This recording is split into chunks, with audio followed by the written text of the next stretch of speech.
ज्या क्षणी तुम्ही सैतानाला विरोध करता त्या क्षणी अदृश्य जगात काहीतरी घडतं ज्याची अनेक विश्वासणाऱ्यांना जाणीव नसते. सैतान तुमच्या मोठ्या आवाजामुळे पळून जात नाही, तो तुमच्या स्थानामुळे पळून जातो. अनेक ख्रिस्ती लोक सैतानाविरुद्ध प्रार्थना करतात, सुटकेसाठी आक्रोश करतात किंवा सामर्थ्यासाठी विनंती करतात, पण प्रत्यक्षात त्याला विरोध करत नाहीत. आणि नरक याच गोष्टीवर अवलंबून असतो. कारण ज्या क्षणी एखादा विश्वासणारा पवित्र शास्त्र सांगतो त्या पद्धतीने सैतानाला विरोध करायला शिकतो, त्या क्षणी शत्रूचा प्रभाव तुटू लागतो. याकोब 4:7 म्हणतं, म्हणून देवाच्या अधीन व्हा आणि सैतानाला अडवा, म्हणजे तो तुमच्यापासून पळून जाईल. इथे असं म्हटलं नाही की तो कदाचित पळून जाईल किंवा कधीतरी पळून जाईल. इथे स्पष्टपणे म्हटलं आहे की तो पळून जाईल. खात्री विश्वासणाऱ्याच्या संघर्षाच्या तीव्रतेमध्ये नाही, तर त्याने घेतलेल्या भूमिकेच्या अधिकारामध्ये आहे.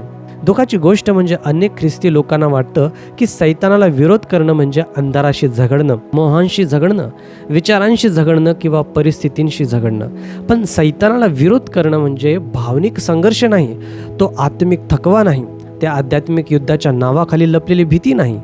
सैतानाला विरोध करणं म्हणजे तुमच्या ओळखीवर आधारित कृती, म्हणजे विश्वासणाऱ्याने ख्रिस्ताने आधीच जे स्थापित केलं आहे त्यामध्ये ठाम उभं राहणं आणि हलण्यास नकार देणं.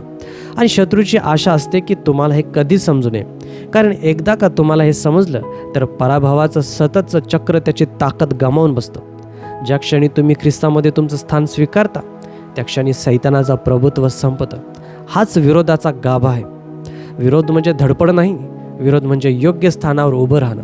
विश्वासणारा सर्वात चांगला विरोध तेव्हा करत नाही जेव्हा तो सर्वात कठोरपणे लढतो, तर तेव्हा करतो जेव्हा तो ख्रिस्तामध्ये आपण कोण आहोत याच्या जाणीवेत सर्वात दृढपणे उभा राहतो. एफिस 2:6 प्रमाणे जेव्हा तुम्हाला माहीत असतं की तुम्ही ख्रिस्ताबरोबर स्वर्गीय स्थानी बसवले गेले आहात, तेव्हा सैतानाला विरोध करणं श्वास घेण्याइतकं स्वाभाविक होतं. तुम्ही पृथ्वीवरून लढण्यासाठी उठत नाही, तुम्ही सिंहासनाच्या स्थानावरून विरोध करता. म्हणूनच शत्रूची पहिली युक्ती मोह नाही तर गोंधळ असते. जर तो तुमच्या ओळखीबद्दल गोंधळ निर्माण करू शकला तर तो तुमचा विरोध कमकुवत करू शकतो. जर तो तुमचा आत्मविश्वास डळमळीत करू शकला तर तो तुमचा संघर्ष मोठा करून दाखवू शकतो. जर तो ख्रिस्तामधील तुमचं स्थान अस्पष्ट करू शकला तर तो तुमच्यावरचा दबाव वाढवू शकतो. मोह ही त्याची पहिली युक्ती नसते. तुम्ही कोण आहात हे विसरायला लावणे ही त्याची पहिली युक्ती असते. त्याने हे हव्यबरोबर केलं, त्याने हे येशू बरोबर करण्याचा प्रयत्न केला आणि तो आजही विश्वासणाऱ्यांबरोबर हेच करतो. कारण जर तुम्ही कोण आहात हे विसरलात तर तुम्ही कशाला विरोध करू शकता हेही विसराल. आणि इथेच अनेक ख्रिस्ती न कळतपणे शत्रूला फायदा करून देतात. ते सत्याऐवजी भावनांमधून विरोध करतात. ते स्वतःला मजबूत वाटेपर्यंत, धैर्यवान वाटेपर्यंत किंवा आत्मिक वाटेपर्यंत वाट पाहतात. पण विरोध हा तुम्हाला कसं वाटतं यावर आधारित नसतो, तो ख्रिस्ताने काय पूर्ण केलं यावर आधारित असतो. भावना बदलतात, सत्य कायम राहतं. भावना चढ उतार होतात, ओळख बदलत नाही. आणि सैतानाला हे चांगलं माहीत आहे. म्हणूनच तो तुमच्या जीवनावर दबाव आणण्यापूर्वी तुमच्या भावनांवर दबाव आणतो. त्याची आशा असते की तुम्ही आत्मिक अधिकारात उभं राहण्याऐवजी भावनिक संघर्षात अडकून जाल. सैतानाला विरोध करणं म्हणजे त्याच्यावर ओरडणं नाही, त्याच्यासमोर घाबरणं नाही, देवाने हस्तक्षेप करावा म्हणून विनवण्या करणं नाही. सैतानाला विरोध करणं म्हणजे पवित्र शास्त्राने आधीच घोषित केलेल्या गोष्टींची अंमलबजावणी करणं. म्हणजे विश्वासणाऱ्याने ख्रिस्ताच्या पूर्ण झालेल्या कार्यामध्ये उभं राहून घोषित करणं, ही जागा तुझी नाही. अधिकार विश्वासणाऱ्याच्या प्रयत्नांमधून येत नाही, अधिकार ख्रिस्ताच्या विजयातून येतो.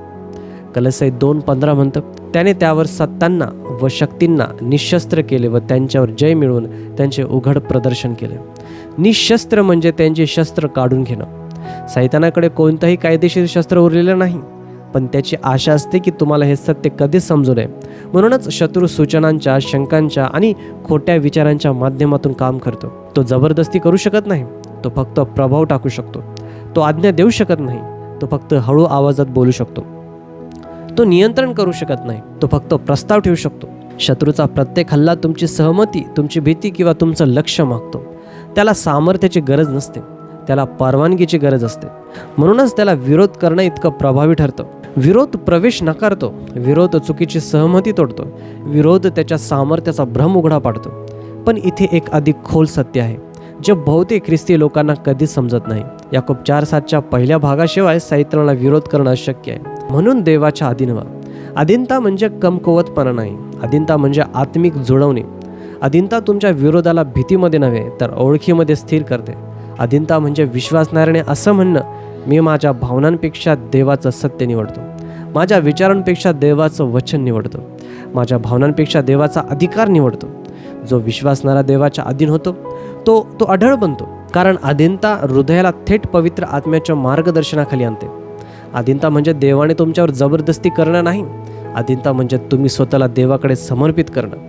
ही तुमच्या हृदयाची जाणीवपूर्वक घेतलेली भूमिका आहे. आणि एकदा हृदय योग्य ठिकाणी उभं राहिलं की विरोध करणं सहज होतं. नाट्यमय नाही, भावनिक नाही, सहज. कारण आत्मिक अधिकार समर्पित जीवनातून मुक्तपणे वाहतो. सैतान तुमच्या ओरडण्यामुळे पळून जात नाही, तो पळून जातो कारण तुम्ही देवाशी जुळलेले आहात. आणि इथेच अनेक ख्रिस्ती न कळत अपयशी ठरतात. ते शत्रूला दूर करण्यासाठी देवाला प्रार्थना करतात, ते देवाने युद्ध लढावं म्हणून प्रार्थना करतात, ते देवाने दबाव दूर करावा म्हणून प्रार्थना करतात. पण पवित्र शास्त्र कधीच विश्वासणाऱ्याला सैतानाला विरोध करण्यासाठी देवाला विनंती करायला सांगत नाही. पवित्र शास्त्र विश्वासणाऱ्यालाच सैतानाला विरोध करण्याची आज्ञा देतं. याचा अर्थ असा की देव तुम्हाला जे करण्याचा अधिकार देतो ते तो तुमच्यासाठी करणार नाही. तुम्ही विरोध करा, तुम्ही ठाम उभे राहा, तुम्ही बोला, तुम्ही नकार द्या आणि स्वर्ग तात्काळ तुमच्या पाठीशी उभा राहतो. तुम्हीच ते नाव वापरणारे आहात, तुम्हीच शत्रूचा सामना करणारे आहात. अधिकार तुमच्याकडे सोपवला गेला आहे. जो अधिकार वापरला जात नाही तो गमावला जातो.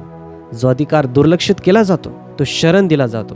जो अधिकार समजला जात नाही तो वाया जातो.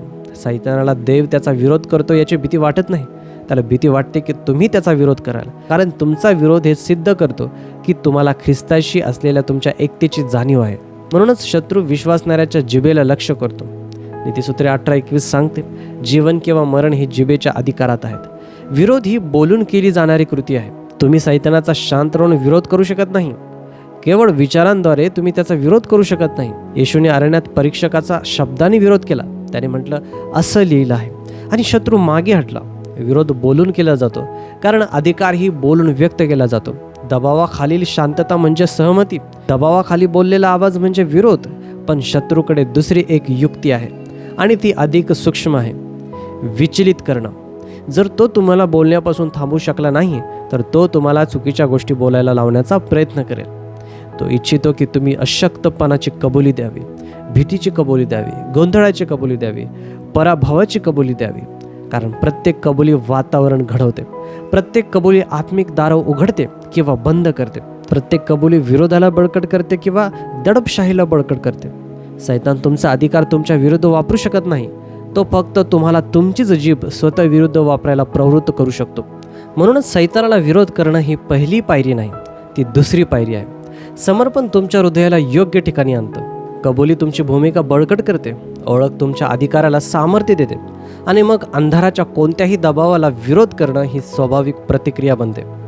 जो विश्वासणारा समर्पण टाळतो तो योग्य कबुलीकडे दुर्लक्ष करतो किंवा स्वतःची ओळख समजून घेत नाही. त्याला नेहमी विरोध करण्यात संघर्ष करावा लागतो. तो अधिकारात उभं राहण्याऐवजी भावनांमधून लढत असतो. पण जो विश्वासणारा स्वतःला ओळखतो, जो जाणतो की 2 कोरिंथ 5:21 नुसार तो ख्रिस्तामध्ये देवाचं नीतिमत्व आहे, जो जाणतो की इफिस 1:21 नुसार तो ख्रिस्ताबरोबर सर्व सत्तांपेक्षा आणि अधिकारांपेक्षा उंच स्थानी आहे, तो असा विश्वासणारा म्हणतो जो त्वरित आत्मविश्वासाने आणि प्रभावीपणे विरोध करतो. ओळख हा प्रत्येक विरोधाचा पाया आहे आणि इथेच ते प्रकटीकरण सुरू होतं जे सर्व काही बदलून टाकतं. सैतान तुमच्यापासून पळून जातो कारण तुम्ही चांगलं लढलात म्हणून नाही. तो पळून जातो कारण तुम्ही अशा वास्तवात उभे आहात ज्याला तो कधीच आव्हान देऊ शकत नाही. ख्रिस्ताच्या पूर्ण झालेल्या कार्याच्या वास्तवात जेव्हा तुम्ही भावनांमधून नव्हे तर सत्यामधून विरोध करता, असुरक्षिततेमधून नव्हे तर तुमच्या ओळखीमधून विरोध करता, घाबरून नव्हे तर तुमच्या स्थानातून विरोध करता, तेव्हा सैतानाचा प्रभाव लवकरच कोसळतो. म्हणूनच अनेक ख्रिस्ती लोक सैतानाला विरोध करायला कधीच शिकत नाहीत. त्यांच्याकडे अधिकार नाही म्हणून नाही, तर त्यांना त्यांच्या अधिकाराची जाणीव नसते म्हणून. त्यांच्याकडे सामर्थ्य नाही म्हणून नाही, तर त्यांच्याकडे आधीपासून असलेल्या सामर्थ्यावर त्यांचा विश्वास नसतो म्हणून. शत्रू बलवान आहे म्हणून नाही, तर त्याने त्यांना ते कमकुवत आहेत यावर विश्वास ठेवायला भाग पाडला आहे म्हणून. पण क्रूसाने तुम्हाला सामर्थ्यवान बनवलं आहे, तारणाने तुम्हाला मुक्त केलं आहे, ख्रिस्ताशी असलेल्या एकतेने तुम्हाला अट्टळ बनवलं आहे, त्याच्या नावातील अधिकाराने तुम्हाला विजयी बनवलं आहे. ज्या क्षणी तुम्ही सैतानाला विरोध करता त्या क्षणी अदृश्य जगात काहीतरी घडतं ज्याची अनेक विश्वासणाऱ्यांना जाणीव नसते. तुमचा विरोध हा केवळ हवेत बोललेला आदेश नसतो. तुमचा विरोध हा स्वर्गीय न्यायासनासमोर केलेली घोषणा असतो. तो म्हणजे विश्वासणाऱ्याने ख्रिस्ताच्या नीतिमत्वात उभं राहून आधीच दिलेल्या निर्णयाची अंमलबजावणी करणं. कलोसे 1:13 म्हणतं की देवाने आपल्याला अंधाराच्या सत्तेतून सोडवलं आहे. सोडवलं म्हणजे एका ठिकाणाहून दुसऱ्या ठिकाणी हलवणं. अंधाराचा आता तुमच्यावर कोणताही अधिकार राहिलेला नाही. जिथे शत्रूचं अधिपत्य संपतं तिथे देवाचा अधिकार प्रगट होतो. म्हणूनच विरोध त्वरित परिणामकारक ठरतो. सैतान तुमच्या मोठ्या आवाजामुळे पडून जात नाही, तो तुमच्या स्थानामुळे पडून जातो. आणि ते स्थान नाजूक नाही, ते अनिश्चित नाही, ते अटींवर आधारित नाही, ते ख्रिस्तामध्ये स्थापन झालेलं आहे. ज्या विश्वासणाऱ्याला हे समजतं तो वेगळ्याच प्रकारे विरोध करायला सुरुवात करतो. भीतीने नाही तर आत्मविश्वासाने. युद्ध जिंकण्याचा प्रयत्न करणाऱ्या सैनिकासारखा नाही, तर आधीच मिळालेल्या विजयाला कायम ठेवणारा पुत्र किंवा कन्या म्हणून. सैतानाला हे लगेच ओळखता येतं. अंधाराला खात्रीची जाणीव होते. जेव्हा एखादा विश्वासणारा ठाम विश्वासाने बोलतो तेव्हा शत्रूला त्याच्या आवाजात ख्रिस्ताच्या विजयाचा प्रतिध्वनी ऐकू येतो.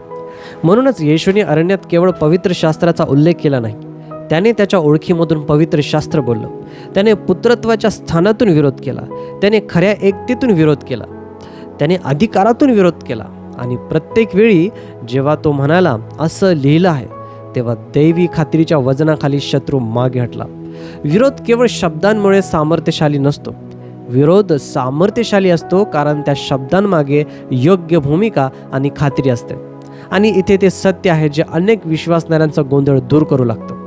विरोध म्हणजे झुंज देणं नाही, विरोध म्हणजे ठामपणे उभं राहणं. एफिस 6:13 म्हणतं सर्व ते केल्यावर टिकून राहता येईल.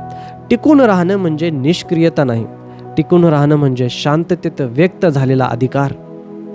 टिकून राहणं म्हणजे स्थिरता, टिकून राहणं म्हणजे नकार, टिकून राहणं म्हणजे आत्मिक अढळपणा. जो विश्वासणारा टिकून राहतो त्याला शत्रू ढकलू शकत नाही. म्हणूनच सैतान तुमच्या पूर्णत्वाच्या जाणीवेवर हल्ला करण्याचा प्रयत्न करतो. तो तुमच्या भावनांवर दबाव आणतो, तो तुमच्या आठवणी जाग्या करतो, तो अयोग्यतेचे विचार हळू आवाजात सांगतो, तो तुमचं मन गोंधळून टाकण्याचा प्रयत्न करतो.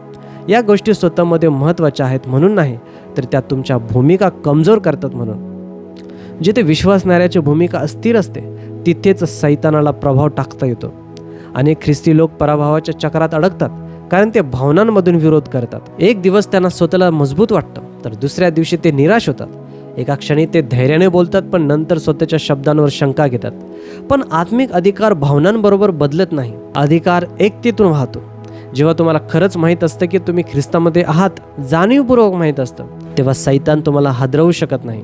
भावना बदलतात पण ओळख स्थिर ठेवते. आणि हीच ओळख विरोधाला केवळ बचावापेक्षा अधिक बनवते. ओळख विरोधाला आत्मिक आक्रमणामध्ये बदलते. जेव्हा एखादा विश्वासणारा विरोध करतो तेव्हा तो फक्त शत्रूला थांबवत नसतो, तो देवाच्या राज्याला पुढे नेत असतो. तो आपल्या मनातून, आपल्या घरातून, आपल्या नातेसंबंधातून आणि आपल्या वातावरणातून अंधाराला बाहेर ढकलत असतो. विरोध म्हणजे फक्त शत्रूला थांबवणं नाही, विरोध म्हणजे गमावलेला प्रदेश पुन्हा मिळवणं. म्हणूनच काही विश्वासणारे जेव्हा खऱ्या अर्थाने विरोध करायला सुरुवात करतात तेव्हा त्यांच्या जीवनात हळूहळू नव्हे तर मोठे बदल दिसू लागतात. वातावरण हलकं होतं, विचार स्थिर होतात, चिंता कमकुवत होते, भीती नाहीशी होऊ लागते, स्पष्टता वाढते, शांती पुन्हा सामान्य वाटू लागते. सैतानाचा प्रभाव कमी होतो कारण त्याची सहमती कमी होते. विरोध म्हणजे विश्वासणाऱ्याने अंधाराशी असलेली भागीदारी तोडणं आणि सत्याशी असलेली भागीदारी पुन्हा दृढ करणं. आणि इथे आणखी एक खोल सत्य आहे. जेव्हा त्याला सक्रियपणे विरोध केला जातो तेव्हा सैतान टिकून राहू शकत नाही. तो मागे हटतो आणि जिथे अजूनही त्याला सहमती मिळते तिथेच परत जातो.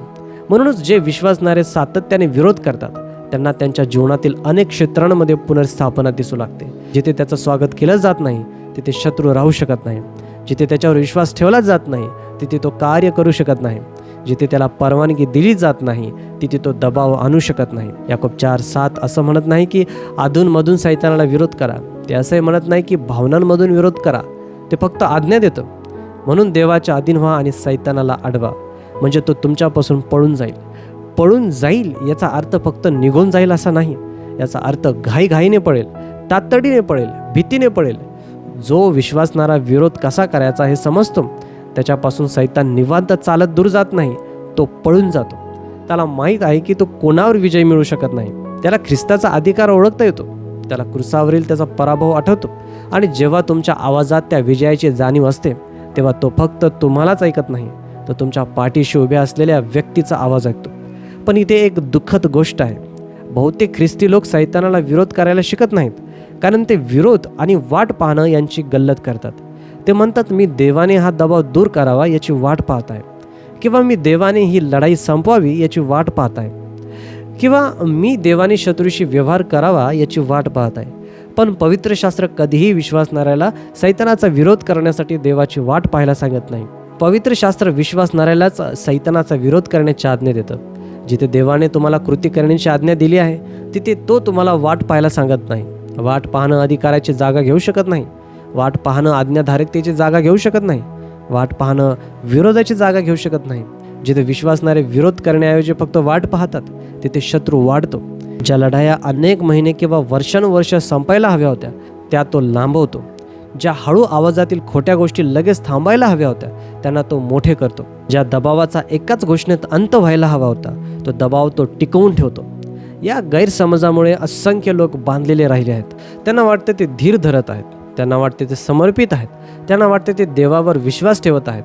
पण प्रत्यक्षात ते न कळत अशी जागा शत्रूला देत आहेत ज्यावर त्याचा कोणताही अधिकार नाही. विरोध म्हणजे गर्व नाही. विरोध म्हणजे आज्ञापालन. विरोध म्हणजे धडपड नाही. विरोध म्हणजे स्वर्गाशी सहमती. विरोध म्हणजे स्वतःच्या बळावर अवलंबून राहणं नाही. विरोध म्हणजे ख्रिस्ताच्या अधिकारावर अवलंबून राहण्याची कृती आहे. विरोध म्हणजे देवाला काय करायचं ते सांगणं नाही. विरोध म्हणजे देवाने आधीच जे केलं आहे त्याची अंमलबजावणी करणं. आणि यामुळे आपण त्या अंतिम प्रकटीकरणाकडे जातो जे सर्व काही बदलून टाकतं. सैतानाला विरोध करणं तुमच्या सामर्थ्यावर आधारित नाही, ते तुमच्या योग्य जुळवणीवर आधारित आहे. शत्रू तुमच्यापासून पळून जातो कारण तुम्ही भयंकर आहात म्हणून नाही, तो पळून जातो कारण तुम्ही देवाच्या अधीन आहात. समर्पण तुम्हाला देवाच्या राज्यकारभाराखाली आणतं. विरोध तुमच्यामधून देवाचा अधिकार व्यक्त करतं. समर्पण आणि विरोध हे एकत्र कार्य करतात. समर्पण स्वर्गाला आमंत्रित करतं, विरोध नरकाला दूर ढकलतो. जो विश्वासणारा फक्त समर्पण करतो तो निष्क्रिय बनतो. जो फक्त विरोध करतो तो थकून जातो. पण जो समर्पणही करतो आणि विरोधही करतो तो अडवता न येणारा बनतो. आणि आता पवित्र आत्मा तुम्हाला आणखी खोल नेत आहे. केवळ आत्मविश्वासाने सैतानाचा विरोध करण्यासाठी नाही, तर इतके ख्रिस्ती लोक सतत वाट पाहण्याच्या चक्रात का अडकलेले राहतात हे समजण्यासाठी. स्पष्टतेची वाट पाहत, यशाची वाट पाहत, बदलाची वाट पाहत, देवाने त्यांना आधीच करण्याचं सामर्थ्य दिलेल्या गोष्टींसाठी देवाची वाट पाहत. जर तुम्हाला कधी आज्ञाधारकता आणि वाट पाहणं, कृती आणि समर्पण, दबाव आणि धीर यांच्यामध्ये अडकल्यासारखं वाटलं असेल तर पुढचं सत्य अत्यंत महत्त्वाचं आहे. कारण पुढील शिक्षणात आपण मंडळीमध्ये पसरलेल्या सर्वात मोठ्या गैरसमजांपैकी एक उघड करणार आहोत. असा गैरसमज ज्यामुळे अनेकांचा प्रवास उशिरा पूर्ण झाला, निर्णय घेण्याची क्षमता अडवली आणि अनेक यशांना वर्षानुवर्ष रोखून ठेवलं. अनेक विश्वासणारे एका मिथकाला धरून बसलेले आहेत. असं मिथक जे आत्मिक वाटतं पण शांतपणे अधिकार कमकुवत करतं. असं मिथक जे विश्वासणाऱ्याला देवाने आधीच अधिकृत केलेल्या गोष्टींसाठी प्रार्थना करायला लावतं, देवाने आधीच सांगितलेल्या गोष्टींसाठी वाट पाहायला लावतं आणि देवाने आधीच आज्ञा दिलेल्या ठिकाणी संकोच करायला लावतं. एकदा का हा गैरसमज उघड झाला तर देवाबरोबरचा तुमचा प्रवास वेगाने होईल. तुमचे निर्णय अधिक स्पष्ट होतील, तुमचा आत्मविश्वास वाढेल आणि तुम्हाला कळेल की ज्या अनेक अडथळ्यांना तुम्ही दैवी समजत होता ते प्रत्यक्षात देवाकडून नव्हतेच. तुमचं हृदय तयार ठेवा. हा संदेश तुमच्या जीवनात आशीर्वादित झाला असेल तर व्हिडिओला लाईक केल्याशिवाय पुढे जाऊ नका.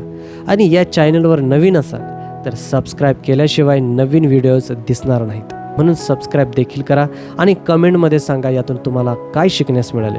प्रभू आपणास आशीर्वाद देव.